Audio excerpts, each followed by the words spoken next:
Mula kay Pablo na apostol ni Kristo Jesus, ayon sa kalooban ng Diyos, kasama si Timoteo na ating kapatid. Mahal kong mga kapatid sa Iglesia ng Diyos diyan sa Korinto, kasama ang lahat ng mga pinabanal ng Diyos sa Akaya.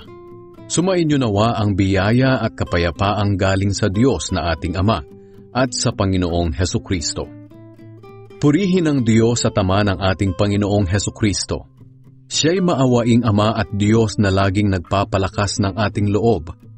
Pinalalakas niya ang ating loob sa lahat ng ating paghihirap, para sa pamamagitan ng kalakasan ng loob na ibinigay sa atin ng Diyos, ay mapalakas din natin ang loob ng ibang naghihirap.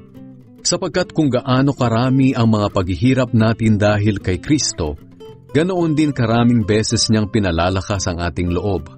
Kung naghihirap man kami, ito'y para mapalakas ang inyong loob at para kayo'y maligtas. At kung pinalakas man ng Diyos ang aming loob, ito'y para mapalakas din ang loob ninyo. Nang sa ganoon ay makayanan ninyo ang mga paghihirap na tulad ng dinaranas namin.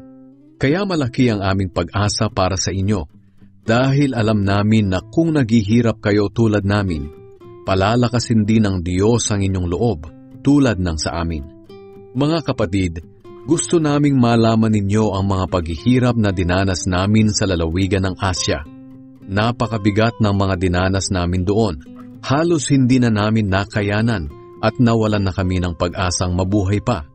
Ang akala namin noon ay katapusan na namin.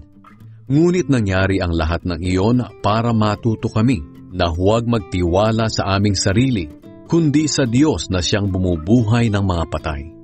Iniligtas niya kami sa malagim na kamatayan at patuloy niya kaming ililigtas. At umaasa kami na patuloy niyang gagawin ito sa tulong ng inyong mga panalangin.